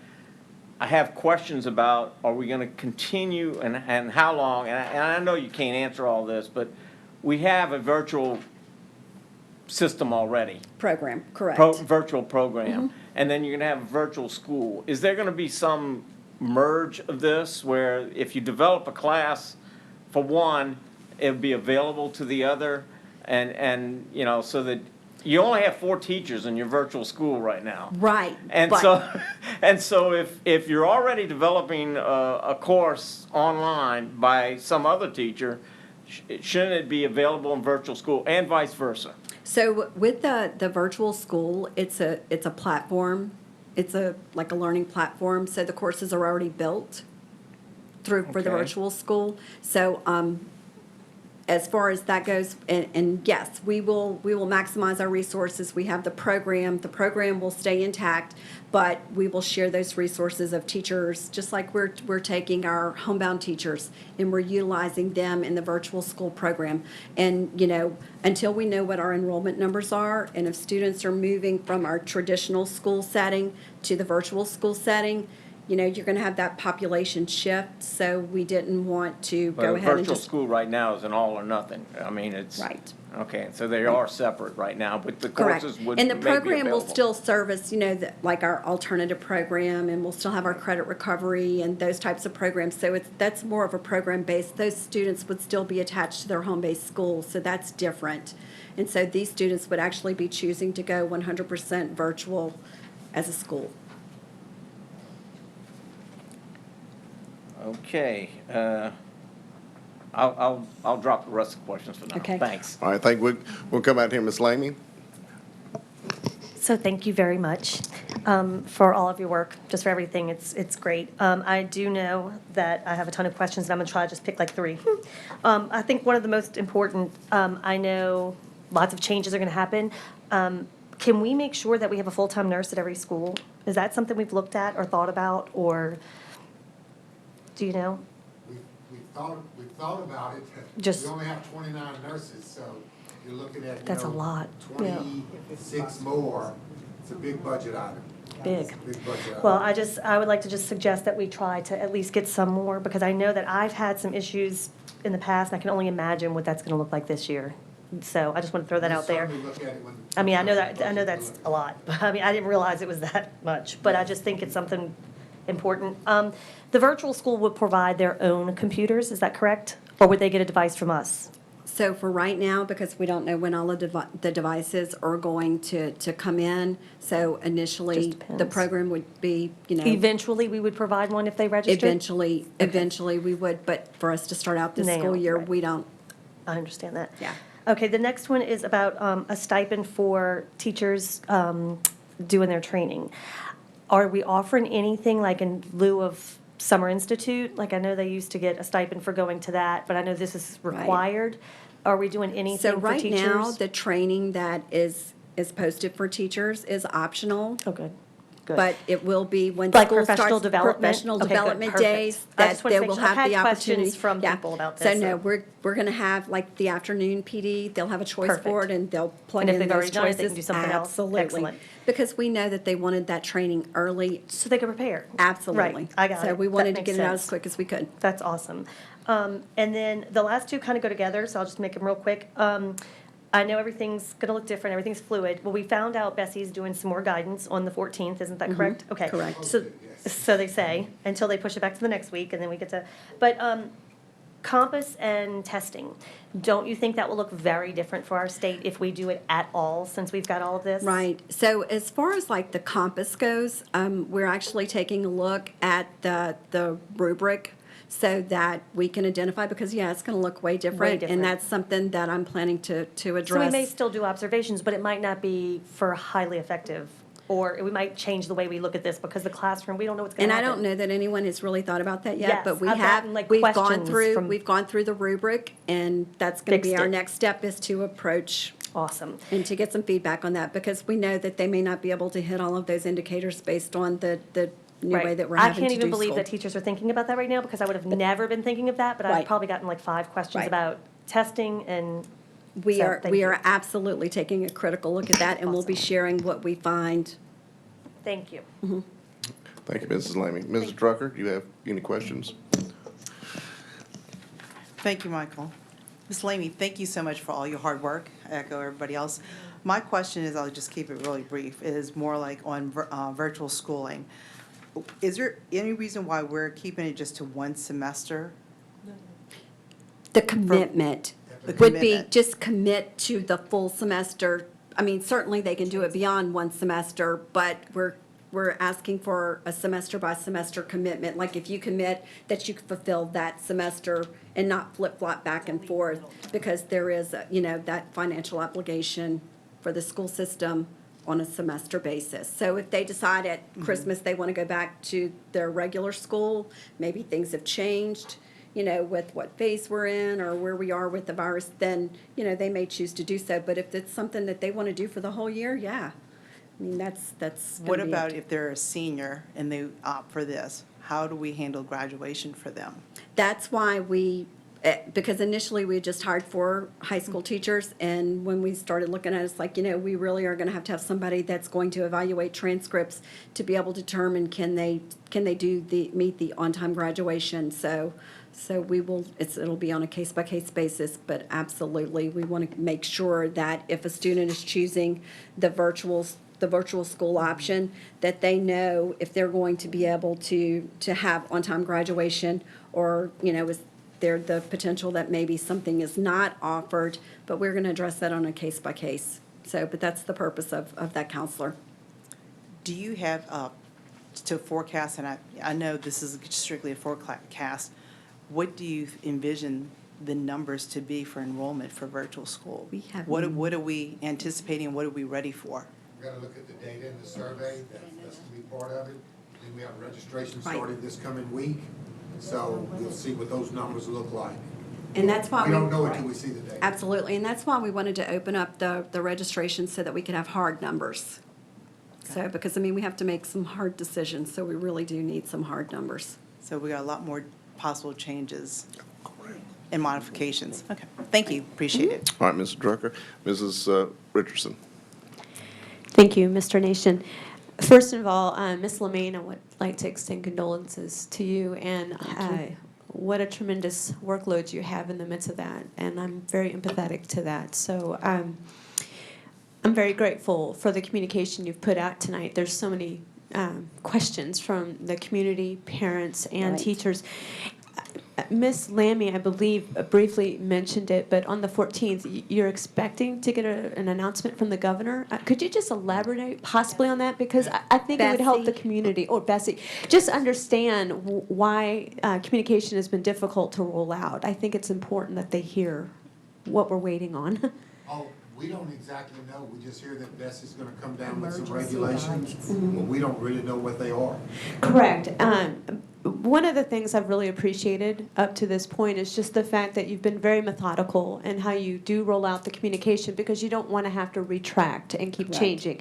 And I guess I just want to publicly state that, because these are uncharted waters, and you could make a decision today, but our governor could honestly issue a mandate, and then we're back to the planning room. So I just want to thank you, first of all, again, because it's requiring a lot of mental energy and time. Right. So, and my first true question about the program, though, is really about the extracurricular and the arts. I'm hearing about virtual school, I'm hearing about the hybrid. What are we doing for music and art? Because we know that's a crucial part of our education systems. Can you speak to that? So on the traditional campuses you're talking about? Well, Or are you just talking about with the virtual band, school? art. Right. What do we do? Because that's an important part of Right. their ability to learn. Right, and a lot of that is determined by the guidance that we receive, and we get different guidance from day to day. You know, one day we were told students there will be no singing or instruments, but then we get guidance that, well, if it's outside. So certainly, whatever the guidelines permit to the greatest extent possible, then we want to make sure that we have those opportunities as we're able, but we do have to follow that guidance. Of course, and I So, would expect right. nothing less, but Right. we just know that the arts are crucial to Absolutely. that spatial development in a child's brain, and Right. that's so important. And thank you for that, and I guess we'll just wait. Even, right, with the virtual school also, with the elementary curriculum, of course, with the high school, they'll be able to choose those types of electives, but that will also be included, you know, the arts will be included in some of the curriculum for the K-5 as well. Okay, wonderful, and thank you. Now, the special education program, as we've heard tonight, obviously there's some unique challenges that are going to come with that, Absolutely. and I don't envy you. You're in a tough position, but what are we doing to ensure that those therapy sessions continue, Right. or what is the plan to Okay, take care so of that? over the summer, when we did have our extended school year program, we were able to actually get into place some of those teletherapy type settings with our teachers. So we are certainly, you know, we've worked on the infrastructure to get that ready to go. So if we were in a situation where we had to provide distance learning, we would be ready for that. Very good. Some of the other concerns that I've gotten from my teachers are just, what are we doing to ensure our health and safety? I Right. know great discussion has been on that. Can we just spend a brief moment explaining Sure. what we're doing to keep our teachers Sure, healthy? absolutely, and we're trying to stay up with the most recent guidance, and we will absolutely 100% make sure that we're in compliance with that. We provided our administrators with a mitigation tool, and they are currently, you know, going through and working, and we're going to be following up with them next week and discussing further, but also too, we're making sure that we have all of those necessary resources in place that we're providing for the teachers. You know, those cleaning supplies, the thermometers for them to be able to do the temperature checks. We're looking at, face shields for teachers, and certainly, the mask will be in place. But all of the resources that they're going to need to be safe at school, that we're going to make sure that we're providing those. Because, the safety is their health and well-being is of utmost importance to us. And for them to be able to continue to do their job in a way that, that it's effective too. But, it's going to be different. It's going to be a challenge. But we're looking at room configurations and how things are going to have to look. And really, what we realize is that it's about mitigation and what are the different layers that you can put in place, that no one measure is going to be perfect, but the more layers you put in place to mitigate, then the safer things are going to be. Sure. I wanted to add, I'm going to interrupt. We're going to have an extensive cleaning program. We're going to be disinfecting all of our schools before we start. And then we're going to have a plan in place, working with Dale Rohr on a checklist on what has to be done every day, cleaning in between groups. If we are able to use water fountains, clean those, bathrooms regular. So it's going to be a lot more cleaning to help our teachers. If face masks are required, we're going to provide those. Amy mentioned face shields. We were all excited about face shields, and then we heard, we talked to some medical personnel the other day on a webinar, a Zoom conference, and face shield is not going to take the place of the face covering. Really? So, no. So if you wear a face shield, they still want you to wear the face covering. Oh my And goodness. we were told if it wrapped around to your ear and went below your chin, that you didn't need the face covering, but now that's changed. So this is what we deal with, and I know y'all understand that like Tuesday, we listened to a group of doctors, and it was this, and then Wednesday, we listened to a group of doctors, and it was something else. So we're trying to wait to see if Bessie now is going to come out with the guidelines, at least du jour. No, that's good. And again, obviously, for obvious reasons, these are complex decisions to make. So I'm sure it's taking a lot of mental power and time. So I thank you for that. And I promise I have just one last question. You had mentioned that the curriculum is going to shift from teacher-directed to child-directed. Right. As an educator, I'm very comfortable with those terms. But to a parent, would you please just take a moment and explain what that means so that they Sure. can have some confidence in this? Because I Right. think it's a great thing Right. to have a child-directed program, especially in a virtual format. But I just fear that many families may not understand what that is. Right. So, in two different things. So, if we're talking about the curriculum, in the past, the curriculum has been posted for our teachers, for the teachers to go on and grab the resources and what the instructional plan would look like. And we are converting that teacher curriculum to the Google Classroom platform, where all of those resources and learning plans are posted for students, so that the students have access to those materials themselves. Does that kind of answer that part? It does. Okay, It does. and then with the virtual school, the difference is that there are actual instructional videos that go along with the different modules, but the teacher will be there to support and provide, that intervention type of support or additional instruction remotely, of course, but that is an actual instructional learning platform with videos. Very good. And thank you again, Ms. Lemine, for all your hard work.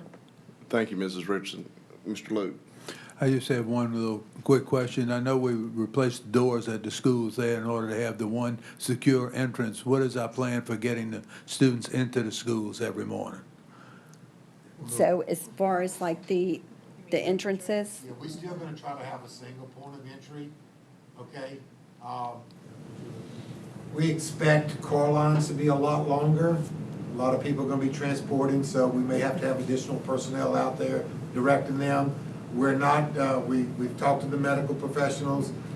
They're not asking us to tempt the kids before they get in the building. So we're going to get them in the building to their classrooms, and they want us to take their temps either first period or homeroom, or what do you have first off. So we still want to try that single point of entry for now. Thank you, Mr. Luke. Mrs. Hines. Thank you, Mr. Nation. I'm going to kind of go back to the PowerPoint and ask my questions as I Sure. wrote them down. Registration. Yes. I understand that some people are having a difficult time with the address finder, and this might be for Lewis. Have you heard that? Because I have had that question. In fact, one of my children asked that question. So, well, that was what I was wondering. Should they call? Like the someone? query where you put in your If- address When you to put in your see? address, his address did not pop up. So, Okay. you know, but then I know that other parents have had that question too. So do they try again or keep trying, or do they need to contact someone at the? Contact someone, because I haven't heard, I And haven't who heard would that be? There's a number on the website All right. itself, which is the annex, and they can Okay. get in touch depending on what the issue is. All right. It's linked to Google Maps, so that's where it's pulling this address. All right, so they should call the school board annex if they're having Yeah, difficulty with that. redirect to us. Okay. The virtual school. I know when we initially talked about this concept, you know, we've been talking about it for a couple of years. We did talk about possibly students from other parishes enrolling in our virtual school. Is that an option? I think the way that it's set up right now is that it would be within our attendance boundaries of our parish. So I think that there's different criteria for you to have a virtual school that would be open to other districts. All right. So at this time, it's going to be for yes. within our attendance boundaries. What about, you know, will the students be in the virtual school be able to take electives, Spanish? Yes.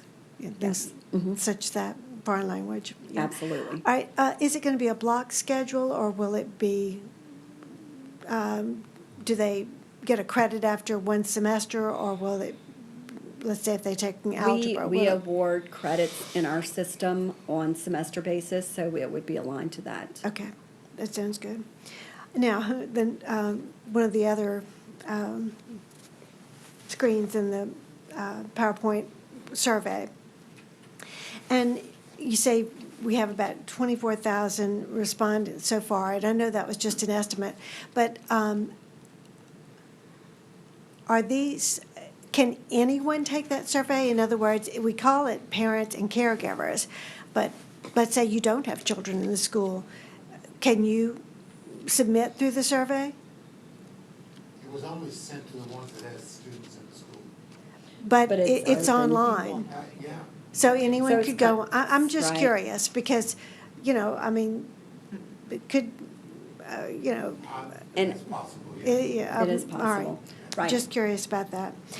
You know, because we said we're going to make data-driven decisions and use some of the Right. data from our survey, but then, you know, I know we're also trying to use the data that we're going to get from Bessie and the State Right. Department of Health and the governor's office, and so we're getting a lot of data. Right. And evaluating all that, and I know that's a huge job, and I think, you know, Mr. Bro said it's fluid, and I loved that Ms. Richardson complimented you all in the methodical way you're going through that, and I think that's very important that we go through it methodically.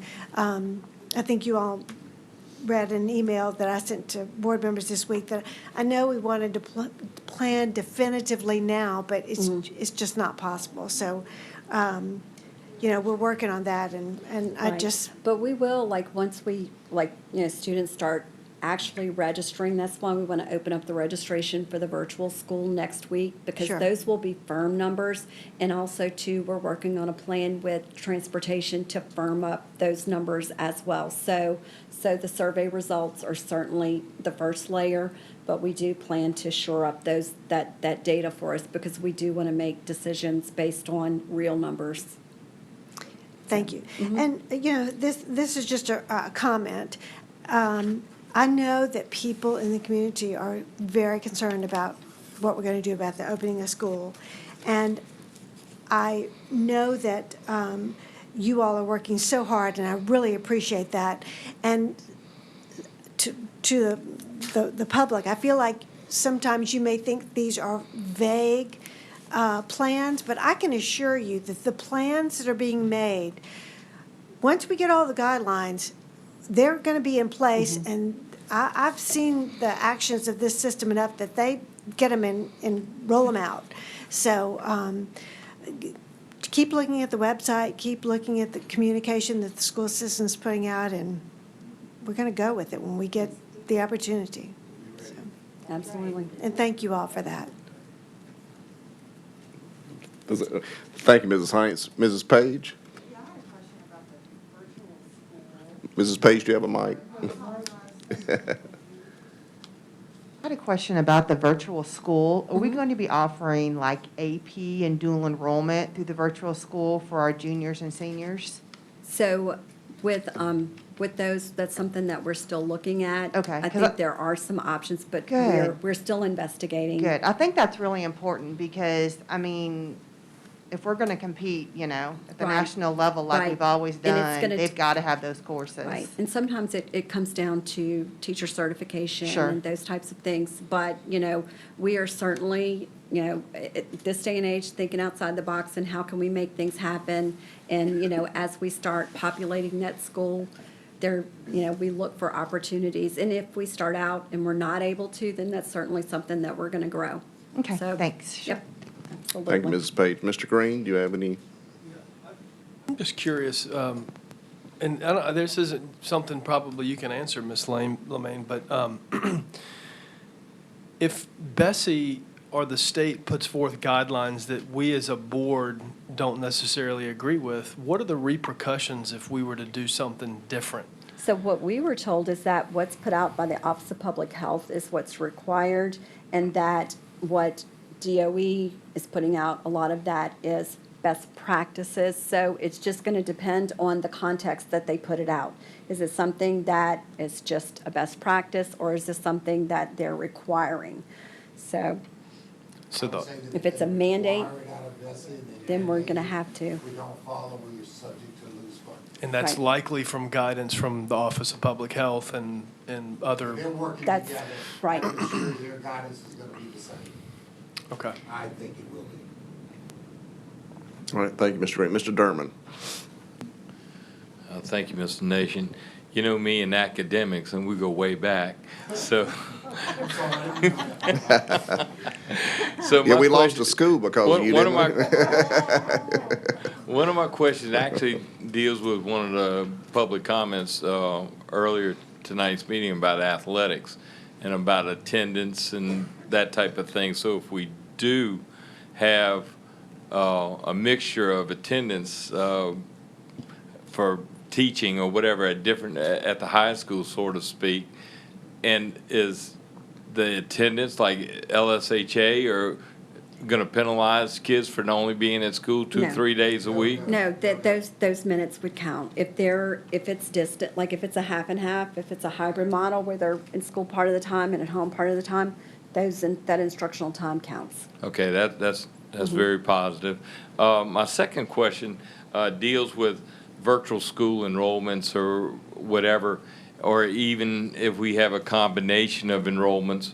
When you look at our private school partners in the area, I mean, their tuitions are pretty substantial. I mean, maybe as much as $10,000 to $15,000 annually. And the parents may look to come to our system for either that virtual component or whatever it may be. And, you know, even if it is just for the one semester and then pull out to go, if their other private school opens back up and actually, you know, can provide the, you know, the educational Right. process that they were expecting and paying for originally. And, I mean, will that count as dropouts to us out of our It system? wouldn't count as a dropout. I mean, while they were on our rolls, they would be students enrolled with us, and as long as they dropped appropriately and were picked up by another school, then it would be like a student transferring out Even of our from a school public district. school to a private Mhm. school? It would say basically dropped Because to. I don't want what they may, you know, if they just come to us for a short period They of come as time, a that it dropout. negatively impact our school performance scores in the future because we dropped in enrollment. Right, they only count as a dropout if someone else doesn't pick them up. But, Is when- but our enrollment would drop. Our enrollment would drop. And I'm we just have that saying, we October- need to kind of think about all of those numbers as we, maybe not just for, you know, the start of school, but what it may impact us, a year or two or three down the road, that these numbers that they may redact out of the system shows that we maybe had an increase of 2,000 or 3,000 kids going to our virtual school, and then over the course of this next year, we lose them because they go back to the private school setting because they don't want to pay the $10,000 or $12,000 per child to attend the private school for the same virtual basic education that they're Right. going to receive from us for free. I think that's why we do, or why the state requires that we do counts, I think twice a year now, in the fall and then in the spring, and your MFP can be adjusted. If you gain students during the spring, you get more money then, but if you lose students, it's gonna go down. And I understand the funding mechanism. I'm just concerned about the school performance component there of should how it not may be, right. imply, in this new pandemic Right. situation. And And I just want somebody to be aware of it and address it before Right. we, get to the point to where we're getting penalized 2-3 years down the road. Right, and our schools do a really good job of keeping track of that, and where it becomes problematic is so if a student doesn't get picked up by another school, but typically, if they're dropping from us, going to a private school, they're gonna request those records, and when that happens, then they're appropriately dropped from our rolls, so they're not still on our rolls and wouldn't count as a dropout. It would just be someone transferring to a school that's, a private school, a non-public school Okay, within the I'm state. just concerned about, Right. the school Right. performance scores and the Absolutely, I district hear you. scores the We way. want all the points we can, right? Yeah, we don't want to be We don't penalized need it, just right. because we No, got an right. influx and then they all, went back to where they were. Absolutely. Thank you, Mr. Derman. Mr. Winkler? Yeah, so I don't need to tell you that your job is hard under normal circumstances. So now it's very difficult. And I thank you for all this work you've been doing. Thank you. Somebody might already ask, in standardized testing, are we not doing LEAP or? That was last year. We don't know? No, we don't know. We don't know. I I mean, as far as we know, We don't right? know? We don't know about Compass, we don't know about evaluations, we don't know any of that right now. What about certifications in high Certi- school? Well, now, some of the certification, the certification from the last year, if they needed an effective to renew their certificate, those were automatically renewed for an additional year. So if they needed that.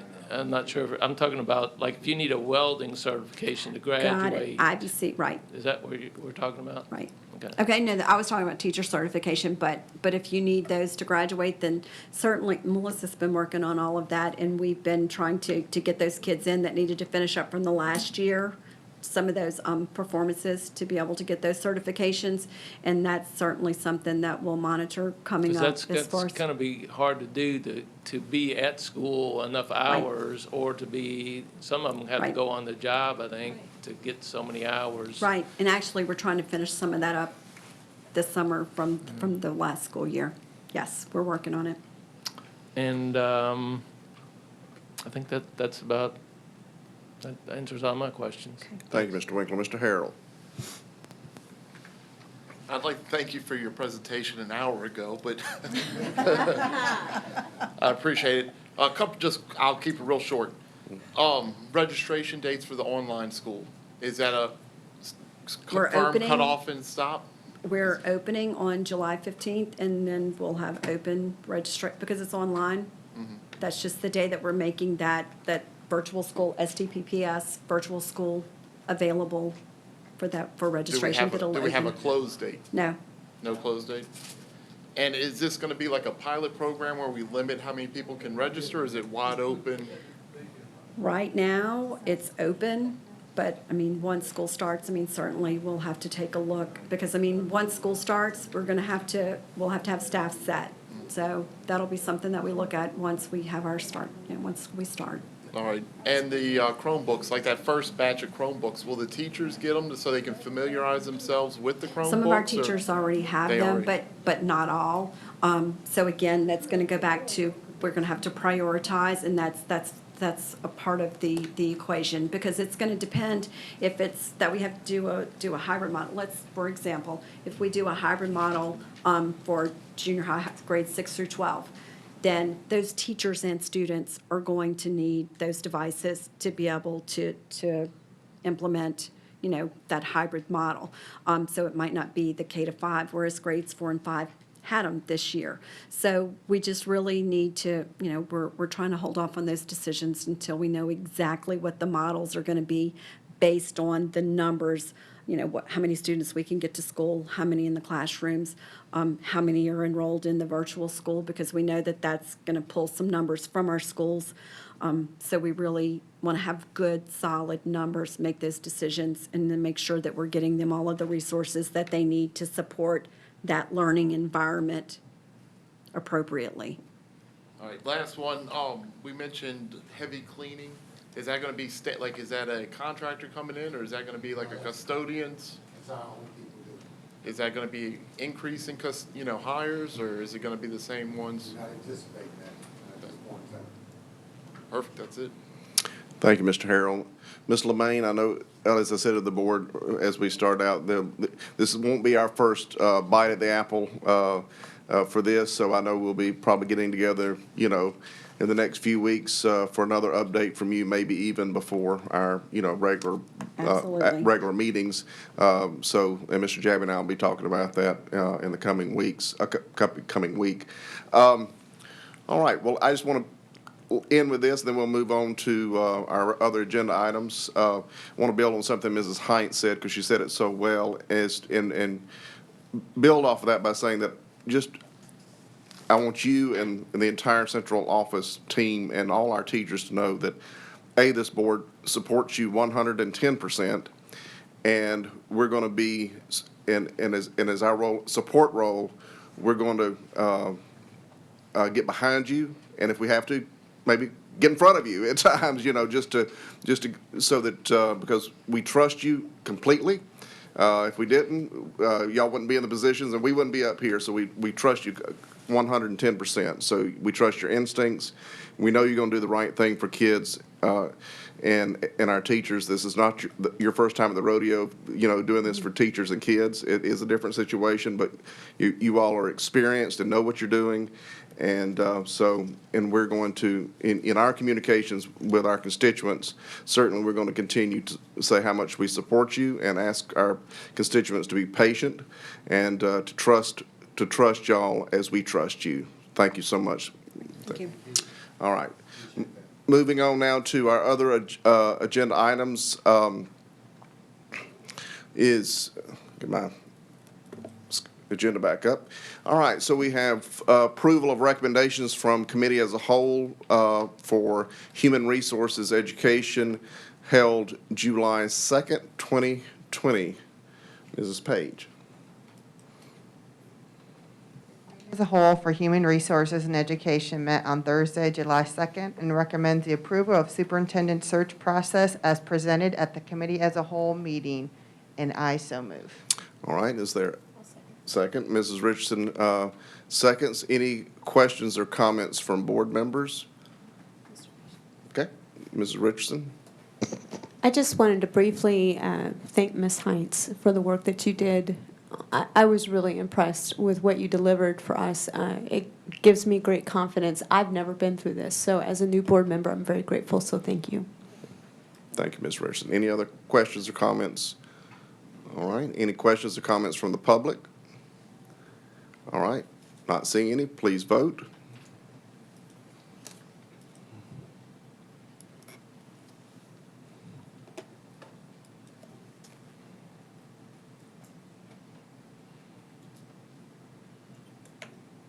All right, and the motion is adopted unanimously. Does that conclude your report, Mrs. Page? All right, thank you. We move on now to approval of recommendations from committee as a whole for Business Affairs Administrative, also held July 2nd, 2020. Mr. Green. Thank you, Mr. President. Item A, from that committee, we recommend acceptance of the low base bid plus alternatives number 1, 2, and 3 submitted by CM Combs Construction LLC in the amount of $6,359,000 for the additions at Covington Elementary School, St. Tammany Parish School Board Project number 1915. Motion by Mrs. Hines, second by Mr. Loop. Any comments or questions from board members? Any comments or questions from the public? Not seeing any, please vote.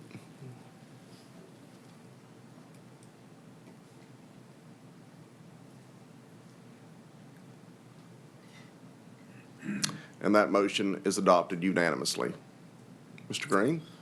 The next item is that we recommend acceptance of the low base bid submitted by Smith Construction Company in the amount of $1,070,510 for the welding shop and career technical classrooms at Salmon High School, St. Tammany Parish School Board Project Number 1970. All right, Mr. Hersey is not here tonight to make that motion. We'll let Mrs. Lamy make the motion, as well as Mr. Kuzan second. All right, any comments or questions from board members?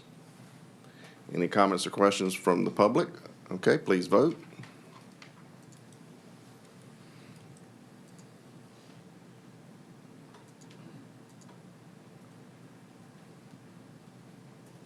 And that motion is adopted unanimously. Thank you. That concludes my report. Thank you, Mr. Green. We'll move on now to a couple of announcements. There are two special meetings in July for appeal hearings. Tuesday, July 21st at 5 p.m. and Thursday, July 23rd at 5 p.m. And these are expulsion appeals, correct, Mr. Chabby? All right. Yes, sir, and if you cannot make it, I'm sorry, if you cannot make it, please let me know. I've heard from a couple of people, but we do need a quorum for this, for action to be taken, so if you can't make it, please let me know. Okay, thank you. The August committee as a whole meetings will be Thursday, August 6th at 6 p.m. The board meeting is August 13th at 7 p.m. at the Brooks Educational Complex in Slidell. So note that we are meeting in Slidell next month. And last and certainly never least, please check board docs, handouts for meeting notices and other important information. And with that, if Mrs. Coakley says it's okay, I think I declare this meeting adjourned.